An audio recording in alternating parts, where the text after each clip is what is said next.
Hello, everyone, and welcome to the Red Nose Research and Education Series. So tonight we're talking about advances in SIDS research. It's the fourth webinar in a bi-monthly series and highlighting research that's either been funded by Red Nose, the various education programs that Red Nose offers parents, health professionals, and the broader community. My name's Professor Karen Waters. I'm head of sleep medicine at the Children's Hospital at Westmead, and I also chair the working group on sudden unexpected death in infancy for Red Nose. I'm also a member of the National Scientific Advisory Group, and I'm your host for this evening's webinar. So we're going to focus on advances in SIDS research, insights from forensic pathologist, and national standards for the investigation of sudden unexpected death in infancy. The topics we're covering are sensitive topics regarding the investigations into SUDI or sudden unexpected death in infancy. They may be emotionally triggering for bereaved families, so please, if you're viewing this, have some discretion about that and awareness that we might be covering those topics.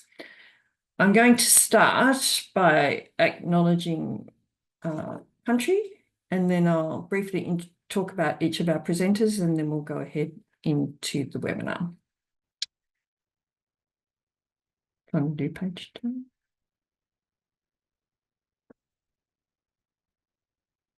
2? Advancing slides, if I can. Okay.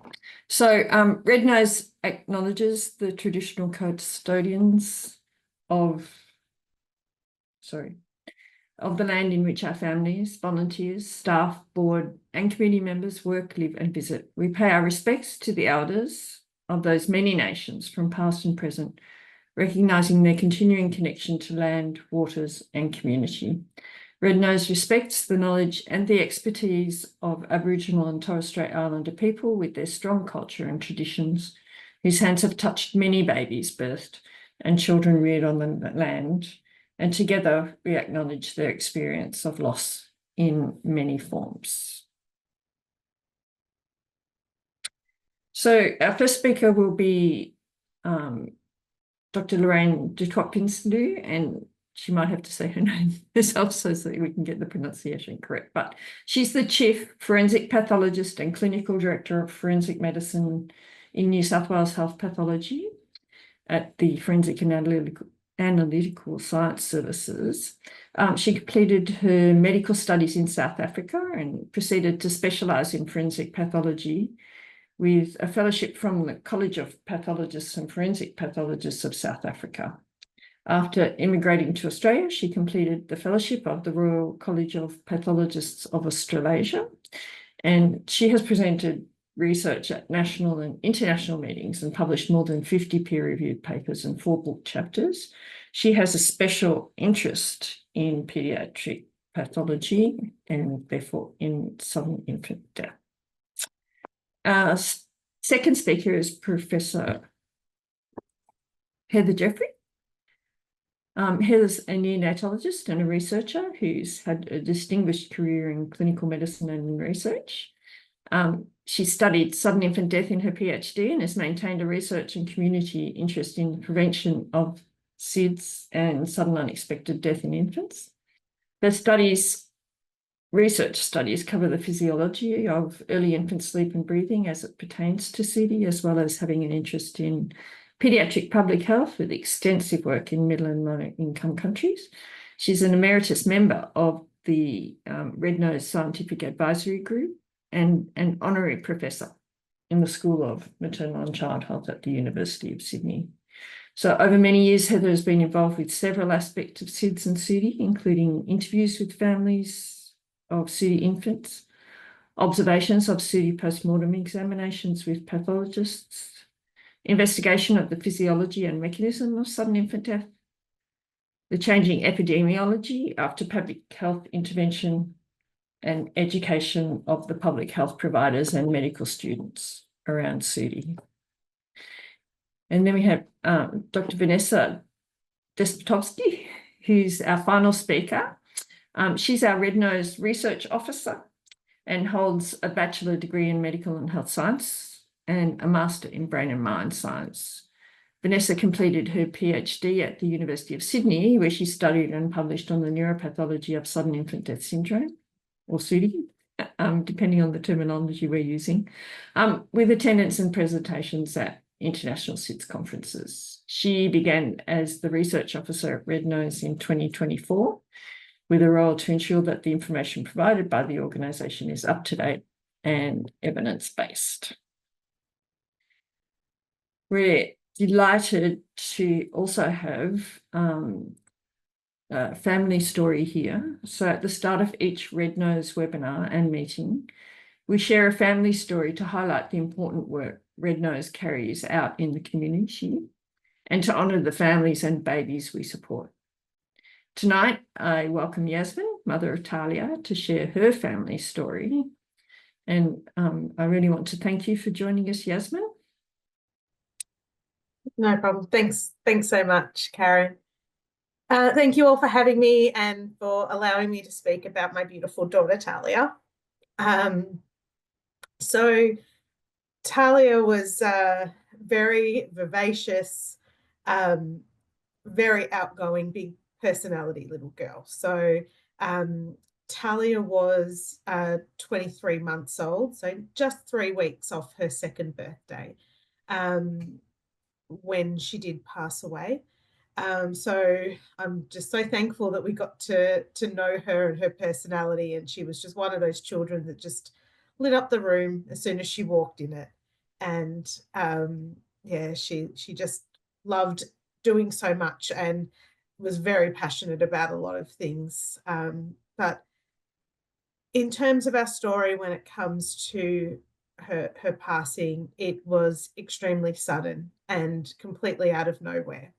So Talia was attending childcare, as most children her age does, and of course that comes with the sniffles and the colds and everything else that we as parents experience when our children go to childcare, and Talia was no exception. She got those colds too.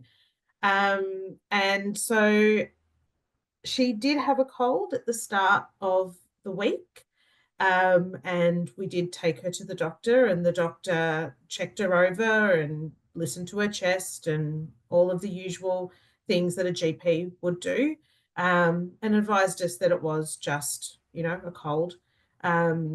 So, we monitored her for the next couple of days. That was at the very start of the week. And, by Friday, she was pretty much her normal self.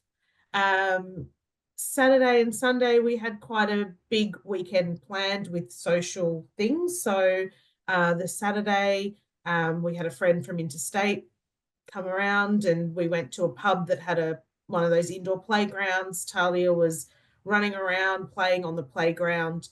The Sunday, we had a family day. My in-laws live interstate, so my mother-in-law was in town. She was due to fly back a few days after that. So on the Sunday, we had a bit of a family day, and I actually took videos of Talia that day playing with her cousin. I have videos of her jumping up and down, squealing, just really enjoying everything.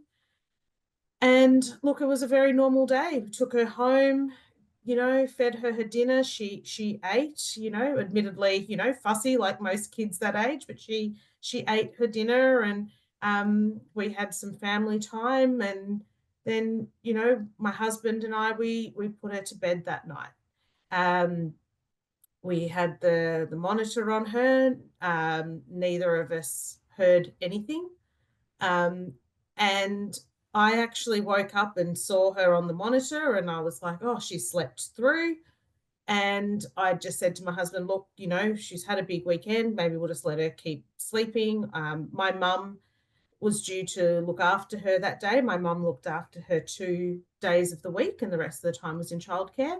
So my mum was arriving. So I actually didn't check on her that morning. I just thought, let's let her have a bit more of a sleep, and we'll, get her up when we need to. And I let my mum in, and I was just chatting to my mum about the weekend when I heard my husband scream.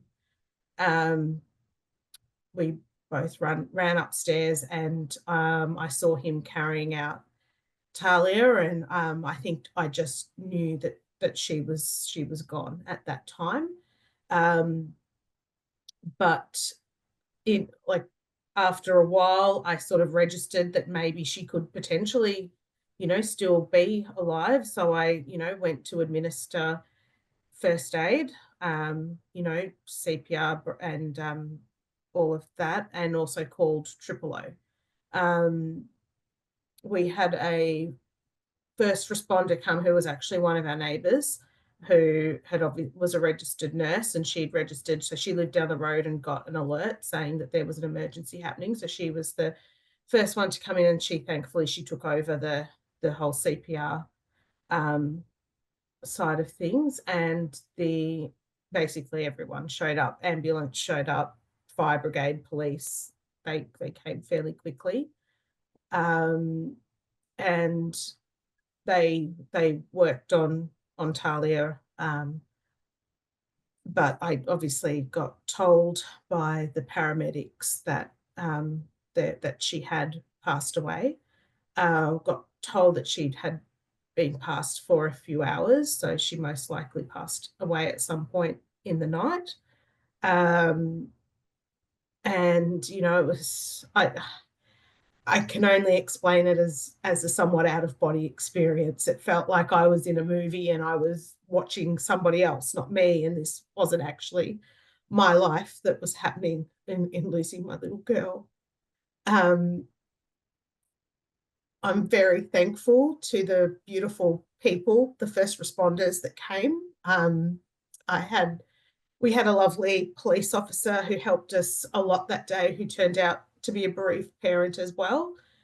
So she was amazing at just talking us through the next steps and just being there. And, everyone was very respectful, but obviously there is a procedure that had to be followed, including the police coming and essentially them treating it, at least initially, as a crime scene, and having to take photos. And, I had to answer a lot of questions pretty much straight away from the police. They were empathetic. I think they knew once, just coming into our house and meeting us, that they knew it wasn't anything untoward, but had to follow due process. And I think I was just in shock. So I was able to answer a lot of the questions quite calmly, but they asked absolutely everything you can think of. They asked. And we had the police officer explain that the coroner would come to pick up Talia. So we were just able to spend some time with her, and just be with her. And yeah, look, the coroner then took her away. We got given all the numbers and everything, and I have to admit, I even called the coroner's office that evening just to make sure she was okay. And they were so lovely. They said how beautiful she is, and that they're with her, and that gave me a lot of comfort, because I didn't want her to be alone. I still wanted her. She hadn't been apart from us ever, and it felt weird to have her apart from us. And they were really lovely in that time, in those first couple of days. They contacted me to ask if I wanted a cast of her feet, which I said I would, and they sent that. To be honest, I looked at it and then I had to shut the box. It was just too hard. I have it, but I can't look at it. It's too painful to look at it. But again, I'm thankful that I have it, and thankful that service was offered to me as a bereaved parent from the coroner's office. Unfortunately, well, we got told, I think they rang maybe a week later from memory, and basically advised us that they had, done the initial checks on Talia. My understanding, and I'm obviously not a medical person, was X-rays, MRI, or those sort of things, just to see if they could determine cause of death from that without having to do a full autopsy. But they advised us that they weren't able to find anything in those initial tests, so they were essentially asking our permission to do an autopsy on Talia. We were advised we didn't have to, but obviously it meant that if we said no, that we couldn't revisit it. Whereas if we said yes, then it could obviously it'd be on file and be able to be revisited if necessary. So we said yes. So they did a full autopsy on Talia before they could give her back to us, so we could send a final goodbyes. I think after the autopsy was completed, I believe it was about 4 months before we heard anything, and that was probably, now looking back, I remember they rang and they said that the autopsy result had been, that the results were there in the report, and they were ringing to let us know that. They did ask us if we wanted to know over the phone what her cause of death was, and we said yes. But now that I think back on that, that may not have been, to be honest, I don't know what would have been a good way to do it. But I think we were just assuming, because we thought, given that she wasn't unwell, we were pretty shocked when we did get told over the phone that it was influenza A and pneumonia was what they had put down as her cause of death. To be honest, that was awful for my husband and I to hear, because immediately as parents we thought we'd missed something, that we had allowed our child, who, when you hear that they have pneumonia and something like that, you think they must be so sick. How have we missed that? And have we failed as parents? So that was really, really awful. We got told that, they'll send through the report, but said it was very, a lot of medical jargon, and said, look, they just recommended that we read the summary and that's it. I read the summary, which obviously, explained that those viruses found in the system can be fatal for a child under the age of 2. I tried to read further, but to be honest, it was too distressing for me to read, so I didn't. I didn't have any, I guess, medical explanation. I think it was offered to me, but we didn't. At the time, you don't know what's in it, so you don't. We didn't opt for that, but there wasn't any follow-up as such on whether or not we needed any help in the results or explanation. I did get my friend's brother, who is a doctor, to read the full report and to kind of explain it to us, which he did. Look, he did say that those viruses would probably be in the majority of children's systems, that especially ones that go to childcare. Clearly, they weren't there in any initial tests. I would have thought if she had pneumonia in her lungs, that would show up on an X-ray or something like that. Obviously, it didn't. And he said, look, he goes, look, it's only a hypothesis, but there could be an undiagnosed, heart condition that doesn't show up on an autopsy. To be honest, as a parent, I, to this day, don't know what actually it was that made my child pass away. I don't know. I don't know if I fully accept that it was the flu or influenza, because I know if I'd taken it to hospital, I wouldn't have even been admitted. she didn't have a fever, nothing. So I'm sure if I'd done that, and I've gone through that in my head so many times, what if, what if I'd gone to a hospital? What if I'd done something, would the result have been different? So although I technically have a explanation, for me as a parent, I feel like I still don't. And I don't know if it can be done better. But I mean, there was no, other than obviously, we had to answer a lot of questions to the police about the lead up and everything like that. I never got that from the coroner's office. So the coroner's office didn't know how well Talia was before she passed. So I don't know if that could have been something to get a more holistic picture of the events that occurred, that this was a very normal, healthy child that literally went to bed one night and one morning didn't wake up.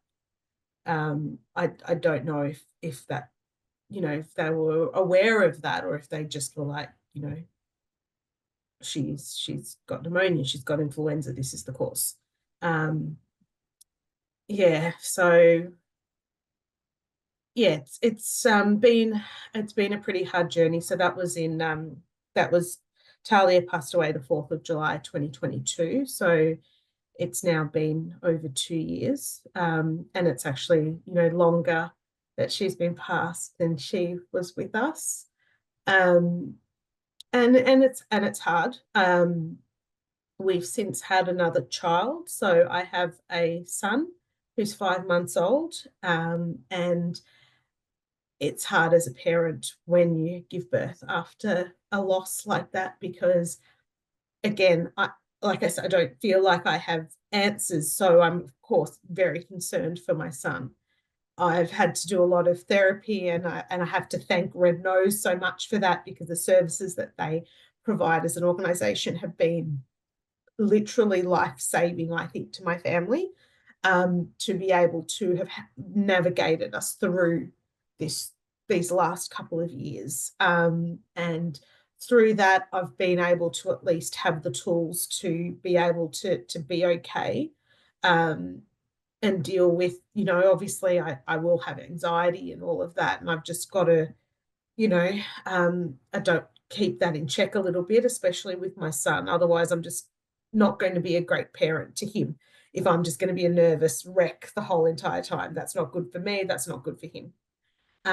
But I've had to just think myself what I would like to do. I don't want to make him into a lab rat where we get him tested for 1,000 different things. My husband and I have both been genetically tested before I got pregnant. Both Talia and my son Tate are IVF babies. So we got extensive genetic testing done. There wasn't anything that came up there.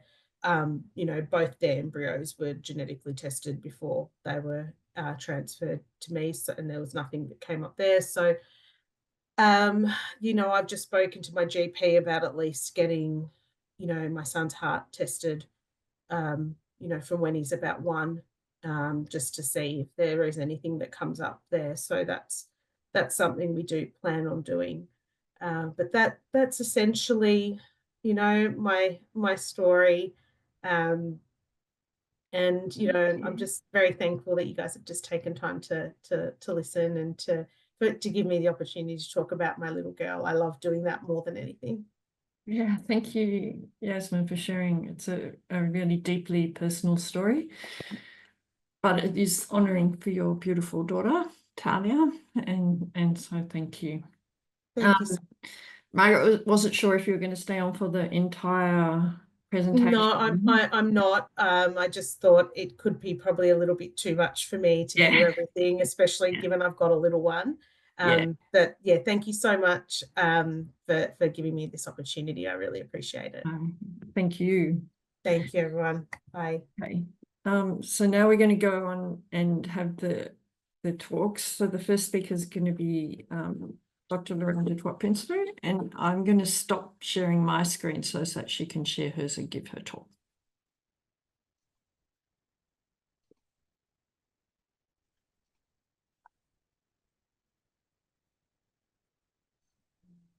Thank you very much, Karen. Just checking that you can see the correct screen and you can see a Yep. presentation. Yes. Perfect. That's a good start. Thank you very much for this opportunity. And I must say, it's from my perspective as a pathologist to hear a parent share so deeply what she's been through really sort of highlights why I do what I do, and sort of gives me the opportunity to reflect on how I can do things differently in order to support parents who go through, I think, one of the most devastating, life-changing events. So I've decided to keep it quite broad in terms of sharing why a forensic pathologist gets involved, acknowledging that I only share the New South Wales perspective. I did some reading a bit more broader, but that not everybody in the audience or that will listen to this recording necessarily will be situated within New South Wales. I've decided to sort of divide the talk on the information that a pathologist needs before we conduct a post-mortem examination, just in broad stroke what happens during the post-mortem examination and why that is needed, and what families can expect after completion of the post-mortem examination. And I won't be sharing anything in detail. It's a high-level overview for people to have an understanding. Dr. Vecht passed away earlier this year, and to me, with all my workings through sudden infant death, and I know there's different abbreviations and there's different sort of things that we refer to, but in sudden unexpected infant deaths, I think this to me remains one of the most heartfelt quotes, is a pathologist stating that SIDS is perhaps the greatest single medical mystery confronting scientists. And although we, nearly 30 years later, I do still think it rings true. So what do I need as a forensic pathologist prior to doing a post-mortem examination on a little one? First and foremost, and very important, is the death scene investigation. So in Australia, typically, primarily, this will be done by the police in that specific state or territory. In certain states and territories, the forensic pathologist may also attend the scene. It will depend on resources and on the geographical sort of size of the state or territory. And in other countries, for example, in the United States, they have dedicated death scene investigators that will also attend the scene to be the eyes and the ears of the forensic pathologist at the scene of death. The CDC for many years have got a well worked out sudden unexplained infant death investigation protocol, clearly outlined to those people who attend the scenes those list of all the questions, as Yasmin has indicated, that gets asked to the parents when police attend the scene. And I think the number one reason for the attending of the scene is to actually identify those risk factors that could be present in sudden infant death. I think the next step, or the next sort of big area of information that is really important to the pathologist, is the medical history. Now, that will also differ because certain states within Australia prescribes that the little one will be directly sent to the mortuary, and in New South Wales, the infant is actually transported by New South Wales ambulance to a hospital where a paediatrician will obtain a medical history. New South Wales has a specific procedure that prescribes that this medical history should be obtained, and all the My Health learning or the documentation to look at immunizations, growth parameters will be important for the pathologist. With, I think, the single most important aspect, whether or not this family had any other sudden deaths, and that's very important for us to know beforehand. Once somebody is referred to the coroner, it's, at least in New South Wales, a multidisciplinary approach in the sense that we will have a forensic medicine social worker that will support that family from admission, be in contact to relay the family's wishes to us as pathologists. We have clinical nurse consultants who assist by obtaining medical history and making sure that we have received that pediatric medical history. from the clinicians. If need be, a case coordinator can be in contact with police to get additional police information from the scene findings. And the forensic pathologist will make a recommendation to the coroner indicating the degree of the examination required to try and ascertain a cause of death. But ultimately, we work under direction of the coroner, who will be the person who directs what type of investigation is needed based on the information and recommendation from the pathologist. The post-mortem examination itself, the purpose for the post-mortem examination is to exclude any accidental and non-accidental trauma. It's to try and determine an underlying disease process, because in a certain cohort of infants, there will be an explanation following the examination.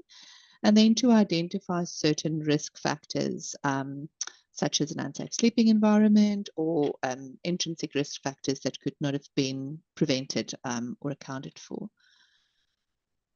It should be clear that wherever this investigation happens, that internationally and locally and nationally, there are specific guidelines and protocols that prescribes the way in which a forensic pathologist should conduct a post-mortem examination.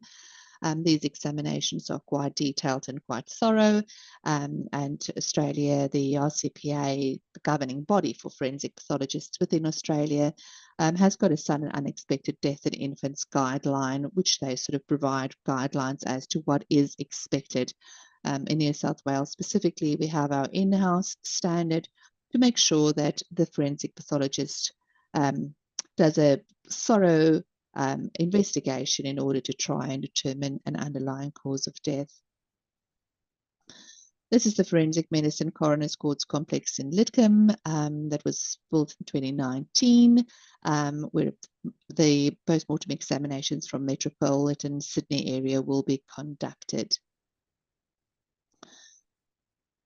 I think the one line from our standard within New South Wales that rings true is that the post-mortem examination must be carried out in a manner that respects the dignity of the deceased, and all forensic pathologists and mortuary technicians that will look after and examine the infants in our care will absolutely do that. As part of the investigation, we will do a CT scan to make sure that there is nothing untoward, and to make sure that we know where to direct our examination. It's a little bit different than images that's done for a person that goes to a doctor. And then we start quite systematically by looking on the outside, on the surface of the body, and we then continue to make incisions the same than what a surgeon would do in order to examine all the organs to try and find clues to try and determine the cause of death. We will take some samples and some blood tests or some from the deceased, the same that what a general practitioner would do, to see if there isn't a clue in all of that that could point to an underlying cause of death. Once the examination is completed, we will pay the forensic mortuary technicians, will ensure that there's careful restoration of the body to allow families the opportunity to view and spend some time with the person afterwards. And specifically in New South Wales, forensic medicine social workers will allow families to come and spend some time. I think we've heard about the memory collections. That opportunity or option will be provided to family members and will be facilitated by the social workers to ensure that there is a keep safe if the parents choose to have that. I think determining the cause of death is one of the hardest tasks for a forensic pathologist. There is a very clear definition in terms of sudden unexpected death in infants that states that a complete autopsy and review of the circumstances of death and the clinical history should occur. I think the fortunate of working in a place such as Australia is that we have the resources to conduct the complete autopsy, but it might be that certain places don't have access to all the additional investigations that could be done. And I think there's a little bit of an interpretation in terms to what is a complete autopsy. So it's quite hard for us to determine a cause of death in these little ones at times. And therefore, in the cohort of children under the age of 12 months who die suddenly and unexpectedly, in a small percentage, in my experience at least, we will have a specific cause of death, an underlying infection that you could not have known about as a parent, that could explain the death. The term sudden infant death syndrome amongst forensic pathologists worldwide, or a cot death, seems to be used less frequently, and that's an international phenomenon that we don't use that term that regularly anymore. In the majority of cases, some prescribe that the case will be signed out the cause of death as sudden unexpected death in infancy, with a listing of those risk factors that could have contributed to the death. But at least within New South Wales, if there is no cause of death that we can see with the naked eye or under the microscope or with all these other tests that we do, the cause of death will not be determined, and the cause of death will be attributed to unascertained cause of death.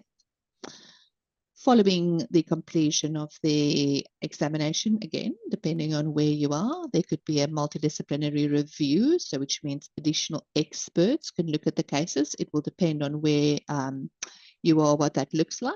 In New South Wales, we have bi-monthly meetings with the chief pediatrician, pediatric pathologist, infectious disease specialists, forensic pathologist, social workers, and the coroner present, that will go through that entire case. What was done? What was the findings?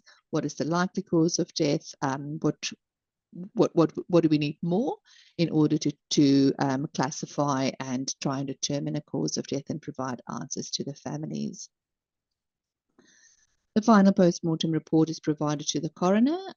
Families can get a copy thereof, and usually forensic medicine social workers in New South Wales at least will support families through the process of obtaining that post-mortem report.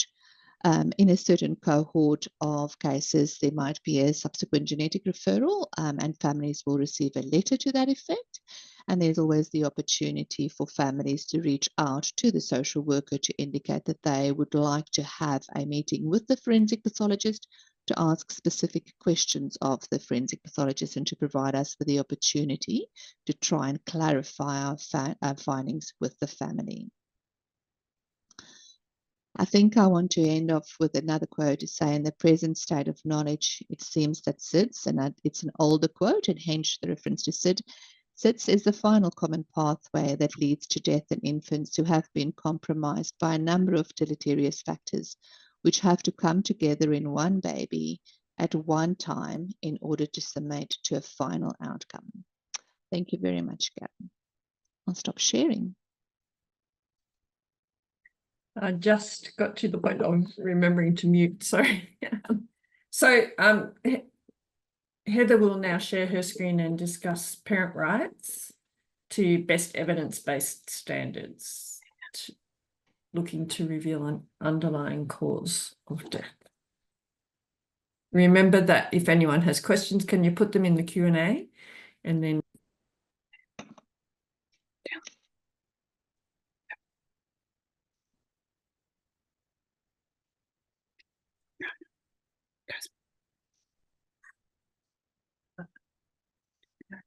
Well, good evening, everybody, and thank you, Karen, for the introduction. Welcome, and thank you, Yasmin, for your very moving presentation. This presentation is about a survey of coroners and their pathologists in Australia. It is a survey. It was a survey investigating the process of investigation of SUDI. Now, the background to this is we know there have been significant advances in understanding causes and brain pathology in SUDI. Here, I will use that acronym, but I'm sure you know it is sudden unexpected death in infants. Further progress is dependent on accurate and complete investigation of SUDI cases. In the UK and the US, these countries have implemented a national update on processes of investigation over the last decade. Australia has not. Nevertheless, there is an evidence-based guide to the investigation of SUDI, thanks to Joanna Gastang as first author and her colleagues. There are also best practice standards for SUDI investigation from the pathologists Kraus and Bajanowski, and perhaps the most comprehensive was the Kennedy report of 2004, updated in 2016. This Kennedy report from Baroness Kennedy, QC, who chaired the meeting of experts in the UK, was a result of the jailing of 2 women for killing their infants and found later to be wrongfully jailed. What we are dealing with is 117 infant deaths due to SUDI in Australia. This has really not changed over 2 decades, remaining at over 100 for each of those years. So what I'd like to do now is show you what Baroness Kennedy and her colleagues came up with, called the UK Avon model of investigation. Firstly, it is, as you have heard, ambulance and police arrive at the death scene. A designated paediatrician is then asked to go to the home or the place where the baby died within 48 hours. Together, the paediatrician with police are involved in the history, the examination, any investigations that might be necessary with permission of the coroner, and particularly with the death scene investigation.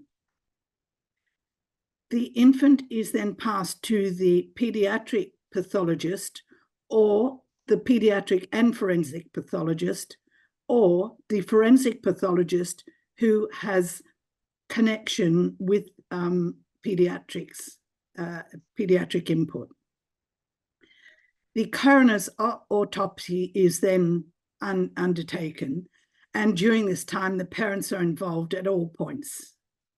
And finally, there is a multi-agency discussion of the cause of death, the family needs and ongoing needs in particular, and any referrals such as genetic referrals that may be necessary.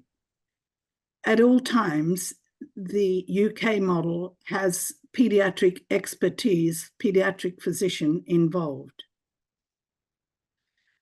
Well, now I'd like to turn to the actual results. But first, I would like to mention and thank my co-authors for this paper, which we published last year and which outlines the results which I'm about to give you and what we think should happen as a result of this. Firstly, particularly to thank Angela Carberry, a postdoc scientist, but also Adrian Gordon, a neonatologist, and Susan Arbuckle, a paediatric pathologist. Our aims were, in Australian states and territories, to assess differences in the process of investigation and to report back if there were gaps in the investigation. The methods we used were a survey sent to Chief State and Territory, an acronym herewith S&T, coroners, as they are the ones who are finally responsible for this investigation. But clearly, pathologists have a major part. We used REDCap to capture survey data. We addressed 8 areas with 80 fields investigating the process. We had ethics approval from the University of Sydney. Our results are forthwith here. The 8 state and territory chief coroners all replied with the help often of their pathologists. And the areas that I'll cover now are the definition, first responders, death scene investigation, medical history, autopsy or post-mortem examination, social work, counselling, and the causes of SUDI between these 8 jurisdictions. Firstly, the definition. The coroners apply one of two applicable Australian definitions of SUDI. The first responders.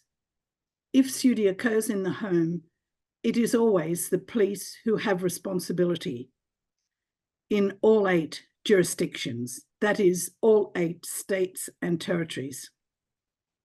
The police and ambulance in 7 of the 8, and occasionally a paediatrician, a coroner, or a nurse will be part of this.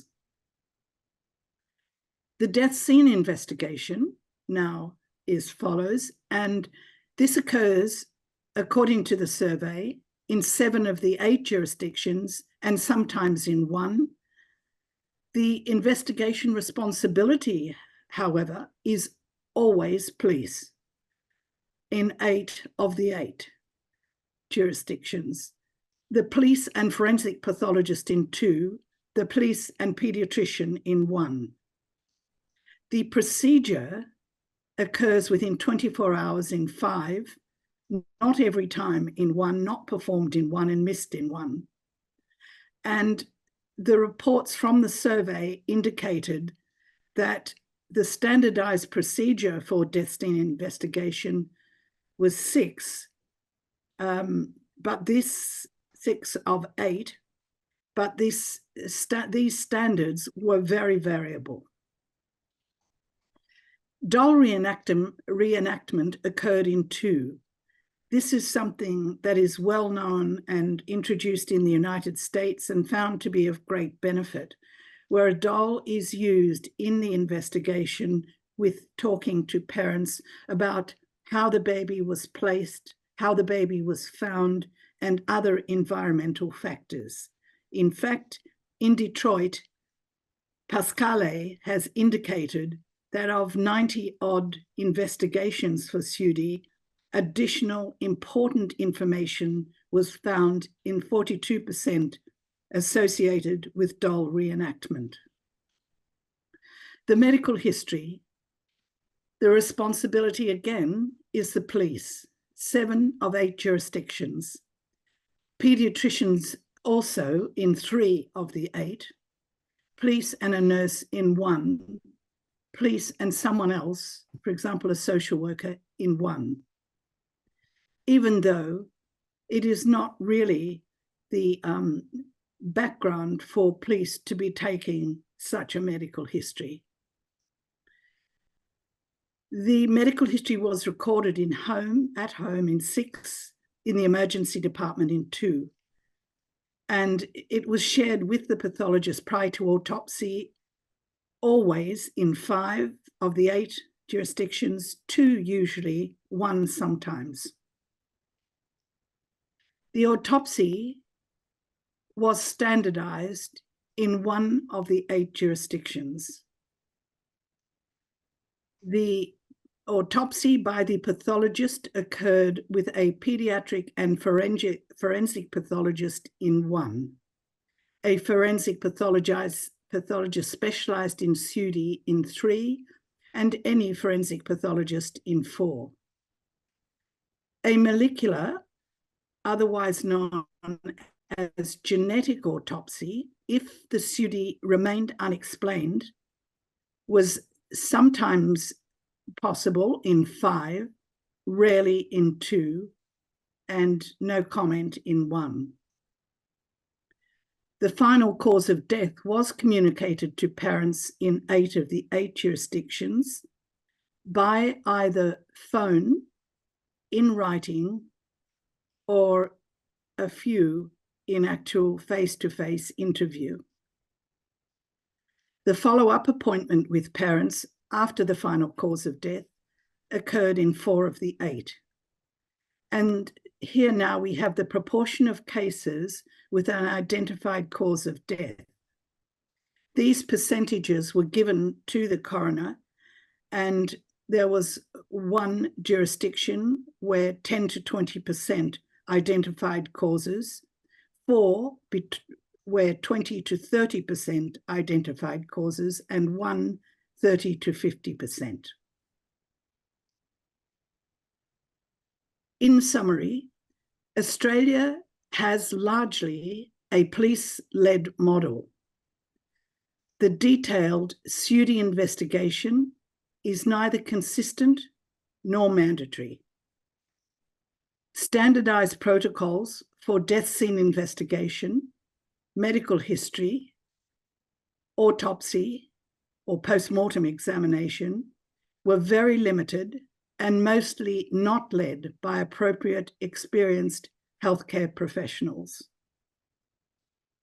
A multi-agency conference led by a SUDI-informed paediatrician to define the cause of death, family support, and ongoing needs of the family, and referrals, for example, to geneticists, does not occur. So, in looking at this, we again looked at the joint agency approach from the Kennedy report and suggest a number of minor changes be added for the Australian situation. We suggest that first responders, police and ambulance go to the nearest emergency department. And then for the next 3 panels, we agree with the UK that these are ideal if they can be supported, and how do we find answers to these. We have also added that a molecular or genetic autopsy should be added if the SUDI is unexplained or if seizures are part of the history. Then, as they have suggested in the UK, a multi-agency discussion occurs to really define the cause of death between the experts around the table, to define the family's immediate and ongoing needs and their further follow-up. Our recommendations, therefore, are that there be mandatory investigation of SUDI according to evidence-based principles in Australia. We've summarised this in the Medical Journal of Australia under the paper as shown there. We believe that the implementation of this would be best done by Red Nose Australia, who have successfully achieved this with 2 momentous occasions: the national guidelines for paediatric autopsy, which was agreed back in 2004, and the agreement that babies should be placed on their back to sleep. So they have a terrific track record in this regard. But we also believe that the implementation must involve the development of national guidelines and include the development of a structured, multi-agency, multi-professional education to support such implementation. Thanks very much for listening.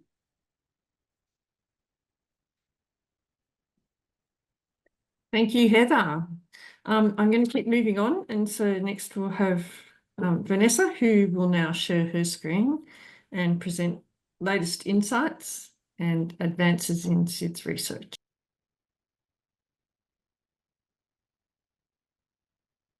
Make sure I'm unmute first before I move on. So thank you everybody for joining, and yes, my name is Vanessa. Thank you, Karen, for the beautiful introduction at the start. So let's talk about the latest insights and advances in SIDS. So hopefully everyone can see my screen. We're all good to go. So to start off, we've obviously heard the term SUDI a few times tonight. So let's just recap and make sure everyone understands that sudden unexpected death in infancy is just an umbrella term that encompasses both SIDS and the fatal sleeping accidents. So the fatal sleeping accidents is the death of an infant that occurs during sleep, so such as a result of a fall, asphyxiation, strangulation, whereas SIDS is the, let me just move everybody out of my away. There we go. So other deaths remain unexplained even after a full investigation. So when no cause can be found for the death in a baby, it is called SIDS. So for this reason, specifically, SIDS is known as a diagnosis of exclusion. So even though we are talking about the advances, let's pop back a few years to see what happened with the triple risk model and the reason how this model came about. So since the underlying cause of SIDS is still unknown, these risk factors have been identified, and this led to the triple risk model proposed by Filano and Kinney back in 1994. So this model proposes, hopefully, let me just pop my laser on as well. Yeah, perfect. So the triple risk model proposes that when all three areas overlap, so that includes your vulnerable infant, which includes your preterm birth and maternal smoking, your intrinsic factors such as prone sleeping position, overheating, bed sharing, co-sleeping, infection, head covering, and the critical developmental period. So the model proposes that SIDS occurs when all these three overlap. It is only when all three factors are entwined that an infant is at its greatest risk.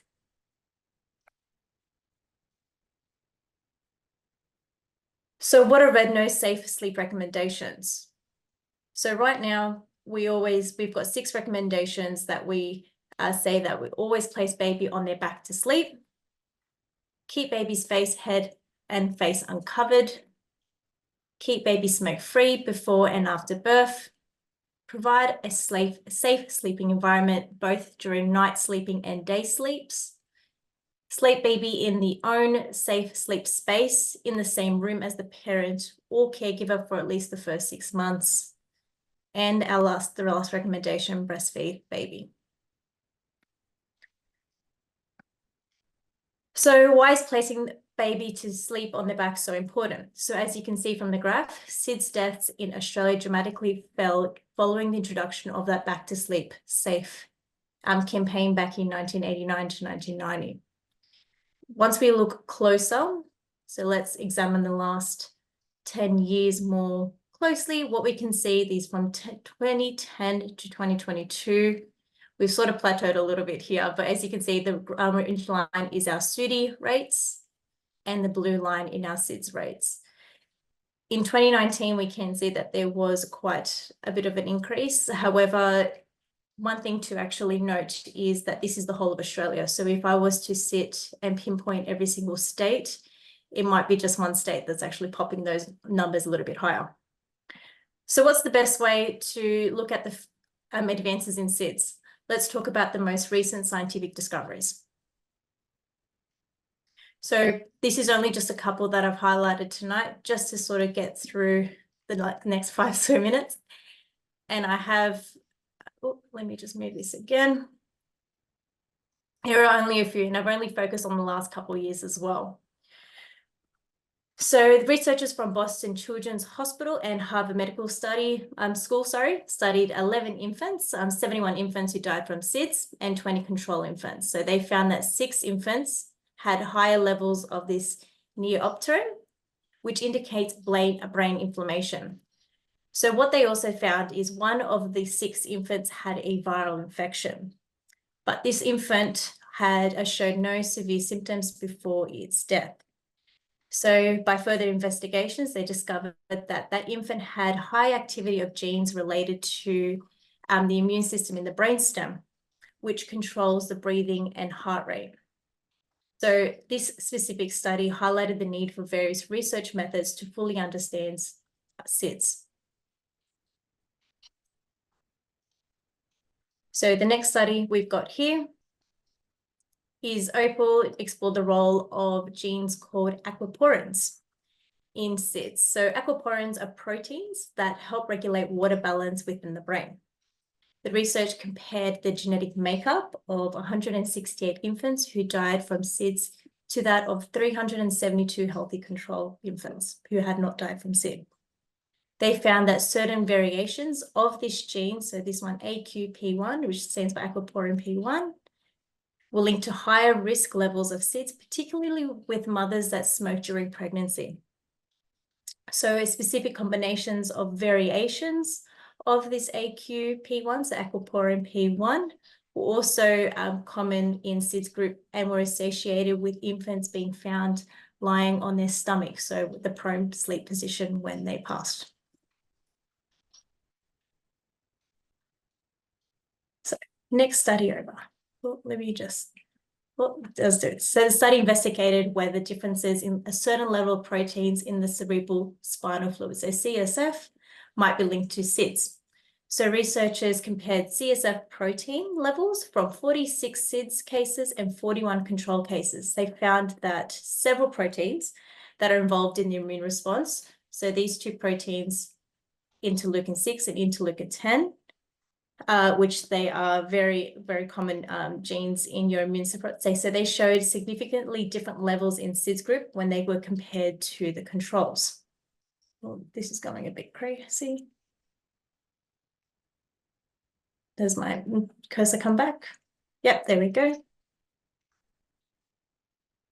So specifically, those several proteins related to immune function were lower in SIDS babies, suggesting a potential link between immune dysregulation in SIDS. So the last study that we were that's looked at in the most recent discoveries in SIDS, so is this one up here by Q this year.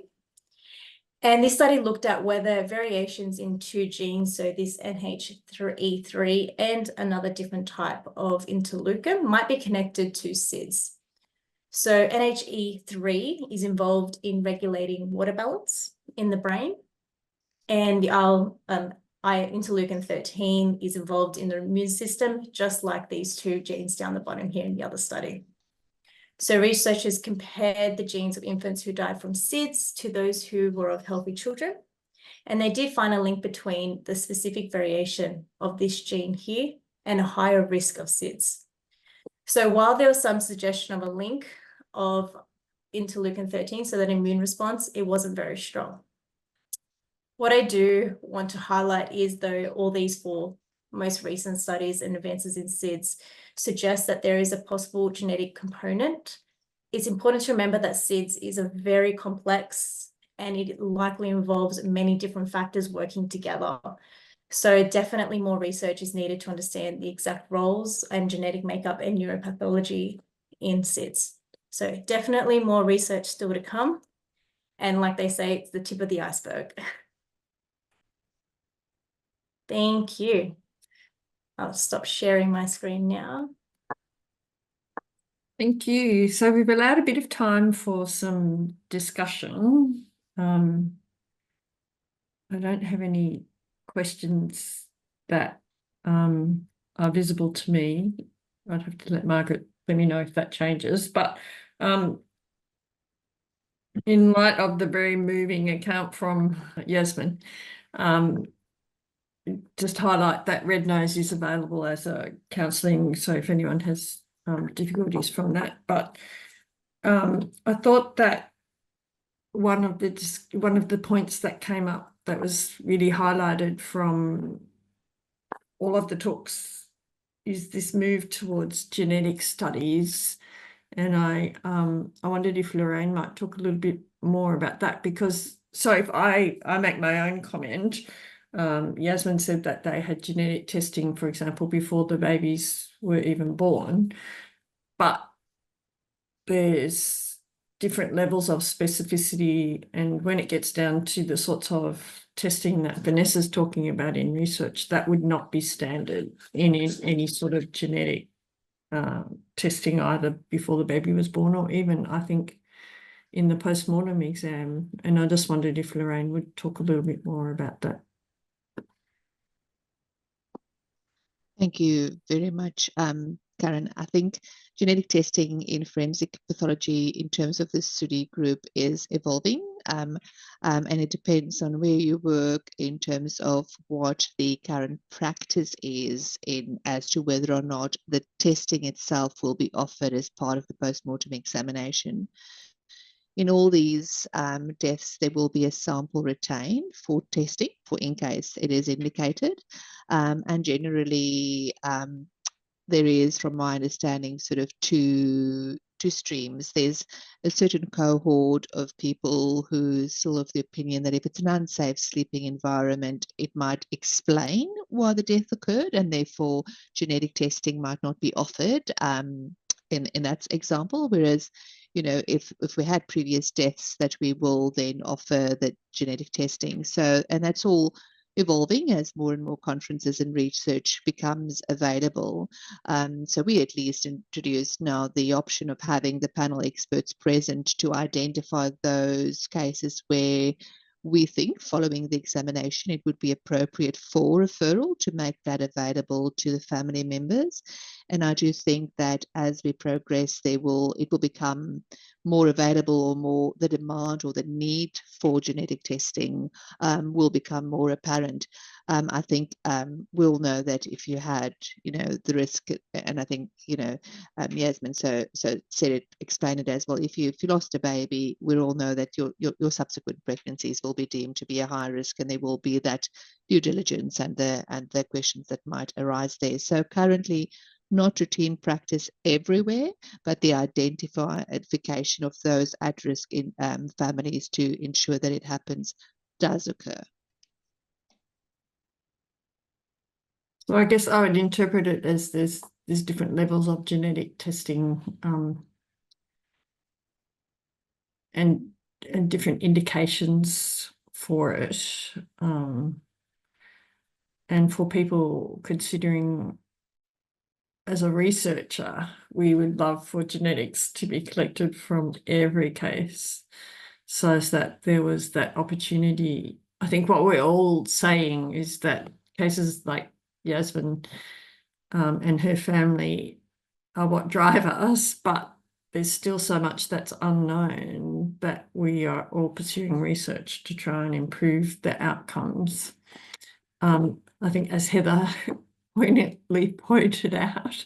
And so, Heather, you had mentioned briefly the sort of move towards molecular autopsy, and I was just wondering what your thoughts are on that.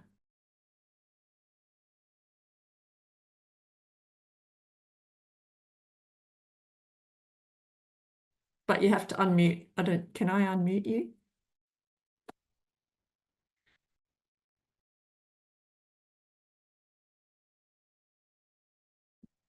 Is that right now? Yes? I can't hear you. No, I was busy muting myself. Okay. You're fine. All right. Look, with regard to genetic testing, the United States, from many now publications, has come to the conclusion that if the death is unexplained, then there should be a referral to a geneticist. And this is because of the increasing number of publications indicating a genetic background, which varies between the publications depending on the source of babies, of between 5% up to 30%, associated mainly in the majority with cardiac arrhythmias. And we know that these cause sudden death in young people. For example, you will know of the young athlete who suddenly dies on the football field, where then there is found the genetic defect. This is what we're talking about in the main at the moment, and where the parents need to be investigated. That is, and indeed, if positive, then the first degree relatives need to be investigated, as this is an autosomal dominant. So it means that other family members are at risk. So we would really like to see this, as you suggest, as universal for those who undergo genetic investigation, and then if deemed possible or necessary by the geneticist, go forth to the full investigation. Clearly, this requires counselling. It requires a great deal of input. And I think that, in addition, we desperately need to have a geneticist interested in SUDI and competent fully in the publications around about this. I mean, right now in 2024, we have our most recent publication indicating further genes implicating infection, implicating immunotherapy, as Vanessa has said. And I think we can no longer stand back. We need to act. And indeed, that's why we need to have national guidelines to actually help parents if there is a genetic basis, and to help other members of the family and prevent other deaths in the family, which may occur not immediately, but may occur as young adults or older. And then I'll just get Vanessa, I know you've been looking a little bit along this same line of the standardization of data, sort of doing more background reading on that. But you might be able to just give us a little bit of what's happening in terms of the investigation to try and follow that through a bit more. Sorry, Karen, in what sense? In just... So there are databases, and yes, Lorraine's talked about Heather talked about the differences amongst the different jurisdictions, so that what's standard in one place may not be standard in another. But do you have any more information from your reading so far? Like, we had that report. Sometimes the statistics, let's say, lie in it if they're not consistent. The most biggest statistic that I found in differencing in the States is actually what they're reporting back to the Bureau of Statistics, so ABS. So when we're sort of talking about rates in SIDS and SUDI, we have to standardize the actual coding systems. So I found that upon readings and things like that, they've actually, between states, there's differences in coding SIDS and SUDI. And actually the levels become different. So the peak that we saw in 2019 might not be actually purely from more incidents in SIDS. It could be just the coding system that they've actually popped in, accidental suffocations or something else. So the standardization between states is very, very important, because as a whole of Australia, we're reporting one number, but it could not be actually the same between states in total. Yeah, I think one of the goals when they first set up the definition of SIDS was to try and just recognise that there were probably a number of different causes of death underneath that single definition, but at least it provided a boundary, some sort of way to track numbers and get information. And that was where a real strength that led to the epidemiological studies proving that prone sleeping was a very high risk and increased babies' risks for death. And even some of the other studies in terms of the cigarette smoking and other recommendations that Red Nose is making, they're based on pretty extensive studies. But it is important to address all elements from what the deaths reported as, so we know what's actually happening with the numbers. As Heather highlighted, looking at individual cases so that we've got standard ways of knowing what did or didn't happen and identifying problems. And then with advances in our diagnostics in medicine in general, moving towards these much more detailed tests of things like genetics. At that point, I will share my screen again for the slides. Just have to make sure so that I can make sure that people do have